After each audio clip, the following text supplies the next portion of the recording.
Assalamualaikum everyone. Welcome to my channel Education Arena. Hope you all are doing well. Today the topic which I am going to discuss in front of you people is a poem named as The Writer by Richard Wilbur. This is included in a subject American Literature which is a part of BS English 7th semester. But आज का lecture start करने से पहले अगर आप लोगों ने अभी तक मेरा चैनल सब्सक्राइब नहीं किया so please do like share and subscribe my channel and press the bell icon for the latest updates. So let's start it. First of all हम रिचर्ड विल्बर की बायोग्राफी को डिस्कस करेंगे. इसका full name है Richard Purdy Wilbur. He was born on 1st of March 1921 in New York City, USA. Death, he was died on 14 of October 2017 in Belmont, Massachusetts, USA. Education, he attended Amherst College, graduated in 1942. After World War II, he earned a master's degree from Harvard University. Military services, he served in the US Army during World War II, 1943 to 1945. His war experiences deeply influenced some of his early poetry career. He began publishing poetry after the war.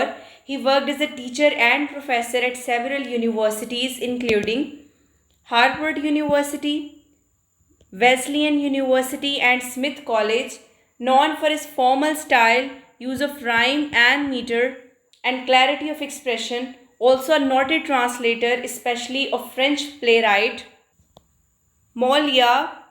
He translated several classic plays into English, widely praised for accuracy and poetic quality. Major works की बात करें तो beautiful changes and other poems 1947 ये इसकी first poetry collection थी. ठीक है.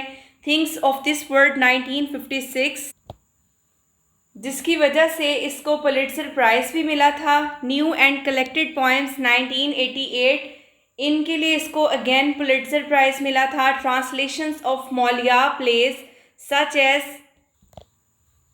टार्टुफ, the Misanthrope and the School for Wives. Next चलते हैं legacy. So he is celebrated as one of the finest American poets of 20th century. He valued traditional poetic forms during a time of growing experimentalism. His works blend philosophical reflection, emotional depth and formal precision. Next चलते हैं हम जो आज की हमारी poem है the writer by Richard Wilbur उसकी line by line summary की तरफ. और लाइन बाय लाइन समरी और उसके साथ साथ जो थीमेटिक एक्सप्लेनेशन है वो भी आज हम डिस्कस करेंगे. स्टार्ट करते हैं. In her room at the prow of the house where light breaks and windows are tossed with linden, my daughter is writing a story. अब इन लाइंस की समरी डिस्कस कर लेते हैं. तो जो पोइट है वो स्टार्ट किस तरह से करता है कि अपनी बेटी की एक तस्वीर से इस पोएम का जो है वो स्टार्ट करता है जो अपने कमरे में बैठी हुई है. ठीक है. और इस कमरे को जो जहाज़ का अगला हिस्सा होता है प्राव उससे तशबीह दी गई है. उसको जो शिप का प्राव है उसके साथ जो है उसका कंपैरिजन किया गया है, उसके साथ उसको कंपेयर किया गया है जो कि इस चीज़ की तरफ एक इशारा है कि वो एक सफ़र पर है, वो एक जर्नी पर है. ठीक है. और इस रूम के अंदर नेचुरल लाइट है, कुदरती रोशनी बहुत ज़्यादा है. और इसके बाहर क्या है जो लिंडन के ट्रीज़ हैं ठीक है वो अपनी जो छाँव है खिड़कियों पर डाल रहे हैं. अब इन लाइन्स में हमें थीम्स क्या मिलते हैं. जर्नी का थीम मिलता है, ग्रोथ का थीम मिलता है, क्रिएटिविटी का थीम मिलता है, कमिंग ऑफ एज का थीम मिलता है. क्योंकि जो डॉटर है ठीक है she is embarking on a creative and personal voyage. ठीक है. वो एक क्रिएटिव और एक पर्सनल जर्नी की तरफ जा रही है. तो ये थीम्स हमें इन लाइन्स में मिलते हैं. I pause in the stairwell hearing from her shut door a commotion of typewriter keys like a chain hauled over a gun wheel.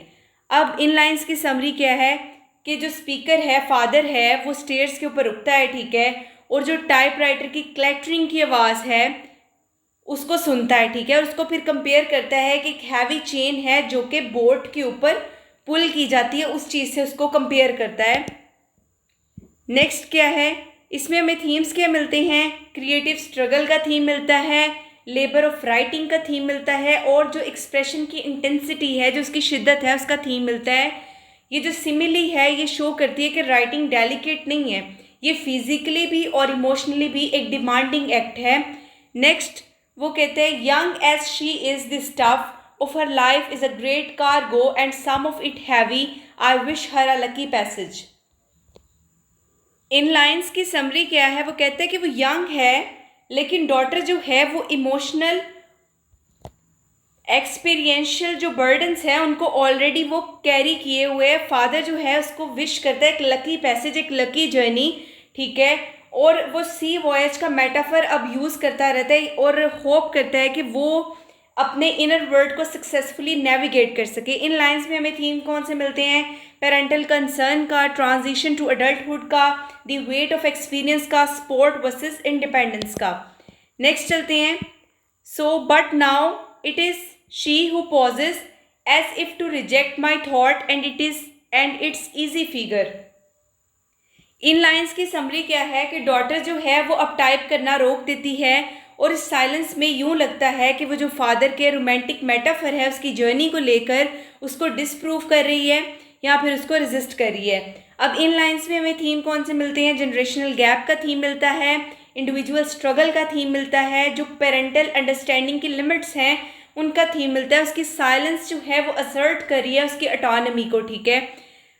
Next है a stillness greatens in which the whole house seems to be thinking and then she is at it again with a bunched clamour of strokes and again is silent. अब इन lines की summary क्या है कि जो stillness है वो बढ़ जाती है और यूँ लगता है कि पूरा घर उसकी जो इनर बैटल है उससे अवेयर है और पूरा घर उस साइलेंस के अंदर है, ठीक है। अब वो टाइपिंग को दोबारा शुरू करती है और फिर उसको रोक देती है और यूँ लगता है जैसे एक साइकिल है स्ट्रगल का और एफर्ट का, ठीक है। इनमें हमें थीम्स के मिलते हैं? क्रिएटिव प्रोसेस का, मेंटल परसेवरेंस का, इनवर्ड टेंशन का। ये जो रिदम है ये रिफ्लेक्ट करता है जो उसके एक्सप्रेशन का इंटरनल कॉन्फ्लिक्ट है उसको, ठीक है। I remember the dazed starling which was trapped in that very room 2 years ago। अब फादर जो है वो एक पास्ट इंसिडेंट को रिकॉल करता है कि इसी रूम के अंदर एक बर्ड, एक स्टारलिंग जो है वो एक बार ट्रैप्ड हो गया था, एक बार फंस गया था यहाँ पर। इन लाइन से हमें थीम क्या मिलते हैं? मेमोरी, फ्रीडम, इंट्रैपमेंट का, ठीक है, सिंबलिज्म ऑफ बर्ड। यहाँ पर एक सिंबॉलिक कंपैरिजन स्टार्ट होता है बेटी के दरमियान में और जो वो स्ट्रगलिंग बर्ड था उसके दरमियान में। नेक्स्ट चलती हैं। How we stole in, lifted a sash and retreated not to affright it. इसकी समरी क्या है? वो कहता है कि मैं और कोई और बहुत खामोशी के साथ विंडो को ओपन करते हैं ताकि वो जो बर्ड है उसको आज़ाद होने में हेल्प मिल सके, ठीक है, और उसको डराया भी ना जाए। इन लाइन से हमें थीम क्या मिलता है? जेंटल गाइडेंस का, रिस्पेक्ट फॉर इंडिपेंडेंस का, ठीक है। और इसी तरह से फादर जो है वो स्टेप बैक करता है ताकि अपनी बेटी को इजाज़त दे कि वो अपना रास्ता तलाश कर ले। And how for a helpless hour through the crack of the door we watch the sleek wild dark and iridescent creature, ठीक है। इन लाइंस की समरी क्या है? वो कहते हैं कि 1 घंटे के लिए वो ऑब्जर्व करते हैं उस बर्ड को एक डिस्टेंस से, ठीक है। वो बहुत ज़्यादा खूबसूरत है लेकिन कंफ्यूज्ड भी है और ट्रैप्ड भी है, यानी कि फंसा हुआ भी है। इन लाइन से हमें क्या थीम मिलता है? हेल्पलेस ऑब्जर्वेशन का, स्ट्रगल फॉर फ्रीडम का, ब्यूटी ऑफ वाइल्ड और क्रिएटिव जो स्पिरिट है उसका। नेक्स्ट है better against the brilliance drop like a glove to the hard floor or the desktop and wait then humped and bloody। जो starling है वो उस ब्राइट विंडो को बार बार हिट करता है और सोचता है कि ये एक एग्जिट पॉइंट है, ठीक है, और इसी में वो क्लैप्स कर जाता है और उसको ब्लीडिंग स्टार्ट हो जाती है। इनके थीम्स क्या हैं इन लाइंस के? कि ये एक पावरफुल मेटाफर है एक आर्टिस्टिक स्ट्रगल के लिए, ठीक है, ट्रायल और फेलियर के लिए और जो फिजिकल और इमोशनल टोल्स हैं उनके लिए। Next, for the wits to try again and how our spirits rose when suddenly sure it lifted off from a chair back beating a smooth course for the right window and clearing the sill of the world. अब बहुत सारी failed attempt करने के बाद जो bird है, जो starling है, वो फाइनली विंडो जो है उसको खुला हुआ पाता है, ठीक है, उसमें से वो फ्लाई कर जाता है और दुनिया जो है उसके अंदर स्केप कर जाता है। ये एक मूवमेंट है खुशी का, फतह का, जॉय का, ट्रायम्फ का, ठीक है। इन लाइन्स में हमें क्या थीम मिलते हैं? होप का, रेजिलियंस का, फ्रीडम का और सेल्फ डिस्कवरी का। जो डॉटर की स्ट्रगल है राइटिंग के साथ, वो रिफ्लेक्ट करती है कि बर्ड जो है उसकी सर्च है, वो सर्च करता है एस्केप के लिए, आज़ादी के लिए, इंडिपेंडेंस के लिए, क्लैरिटी के लिए, फ्रीडम के लिए, ठीक है। नेक्स्ट चलते हैं, ये लास्ट लाइन्स हैं। It is always a matter my darling of life or death as I had forgotten. I wish what I wished you before but harder. In lines की समरी क्या है कि स्पीकर रियलाइज़ करता है कि हर struggle, वो artistic हो, वो इमोशनल हो, वो एग्जिस्टेंशियल हो, वो डीप और सीरियस होती है, ठीक है। सेम इसी तरह से जैसे लाइफ और डेथ का कोई मैटर हो, वो अपनी विश को रीन्यू करता है उसकी सक्सेस के लिए, लेकिन अब एक ज़्यादा गहरी अंडरस्टैंडिंग के साथ। इनमें थीम्स हमें मिलते हैं पेरेंटल लव का, रियलाइजेशन ऑफ स्ट्रगल का, रीन्यूड एम्पथी का और जो सेल्फ एक्सप्रेशन और ग्रोइंग अप की सीरियसनेस है उसका। नेक्स्ट चलते हैं इसकी डिटेल्ड समरी की तरफ। तो ये जो पोएम है द राइटर, उसमें रिचर्ड विल्बर ने एक क्वाइट और एक कंटेम्पलेटिव मूवमेंट जो है उसको पोर्ट्रे किया है, जिसमें फादर अपनी बेटी को ऑब्जर्व करता है जब वो अपने रूम में लिख रही होती है। जो पोएम है वो स्टार्ट होती है एक स्टार्किंग इमेज के साथ। जो डॉटर का रूम है उसको डिस्क्राइब किया गया है at the prow of the house, जैसे कि एक जहाज़ का फ्रंट होता है, जैसे एक शिप का फ्रंट होता है। ये मेटाफर जो है डॉटर की जो जर्नी है लाइफ और राइटिंग के थ्रू, उसके लिए एक टोन को सेट कर देता है, ठीक है। वो एक वॉयज पर है और नेविगेट कर रही है जो सीज है क्रिएटिविटी की और पर्सनल ग्रोथ की। नेक्स्ट चलते हैं। अब फादर जो है वो स्टेयरवेल में खड़ा है तो वो सुनता है टाइपराइटर की आवाज़ को। वो कहता है बहुत ज़्यादा लाउड है और एनर्जेटिक है, और इससे उसके माइंड में एक इमेज वॉक होती है जो कि है अ chain hauled over a gun well. ये साउंड पेंट करती है जो प्रोसेस है राइटिंग का। वो कहता है लेबोरियस है और मैकेनिकल भी है, लेकिन ये बहुत ज़्यादा एफर्ट वाला प्रोसेस है, बहुत ज़्यादा कंज्यूमिंग प्रोसेस है, ठीक है। और इंसान को इसमें टोटली इन्वॉल्व होना पड़ता है। वो रिफ्लेक्ट करता है कार्गो के ऊपर, ठीक है, जो कैरी किए हुए। अब कार्गो क्या है? जो इमोशनल और एक्सपीरियंशियल बर्डन है, ठीक है, उसकी ज़िंदगी का। वो यंग है लेकिन उसकी इनर जो दुनिया है वो बहुत ज़्यादा रिच और वेटी है, उसमें बहुत ज़्यादा बर्डन्स हैं। जो फादर की हार्ट फेल्ट विश है उसके लिए कि उसका एक लकी पैसेज हो, ये चीज़ एम्फसाइज करती है, होप भी है और हेल्पलेसनेस भी है। अचानक क्या होता है, डॉटर रुक जाती है लिखना, और इस स्टिलनेस में, साइलेंस में यूँ लगता है कि पूरा घर जो है वो साइलेंट हो गया है, और वो भी उसके क्रिएटिव प्रोसेस में पूरा घर अब्जॉर्ब हो गया है। ये साइलेंस प्रोफाउंड है और मीनिंगफुल है, ठीक है। और जो फ्लो है उसके अंदर एक ब्लीक है, ये चीज़ सिग्निफाई करती है जो उसकी थॉट का, डाउट का और क्रिएटिव स्ट्रगल का वेट है।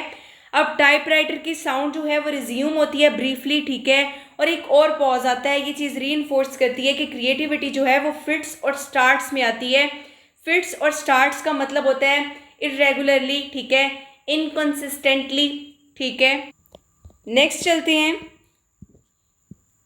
अब इस पॉइंट पर फादर की जो मेमोरी है वो एक पास्ट इंसिडेंट की तरफ चली जाती है। एक स्टार्लिंग, एक बर्ड जो एक बार इसी रूम में ट्रैप्ड हो गया था, फंस गया था, वो रिकॉल करता है कि किस तरह से उसने और दूसरों ने मिलकर कोशिश की थी कि बर्ड ना तो डरे, लेकिन वो उसको टाइम और स्पेस दिया जाए कि वो यहाँ से आज़ाद हो जाए। अपने बर्ड ने स्ट्रगल किया काफ़ी ज़्यादा, ठीक है, और स्ट्रगल में उसको इंजरी भी आती है, और इवेंचुअली क्या होता है कि उसको राइट ओपनिंग मिल जाती है और वो वहाँ से जो है फ्लाई अवे कर जाता है। क्लियरिंग दिस सिल ऑफ द वर्ल्ड, ये इमेज एक पावरफुल मेटाफर है जो डॉटर की क्रिएटिव और इमोशनल स्ट्रगल के लिए है।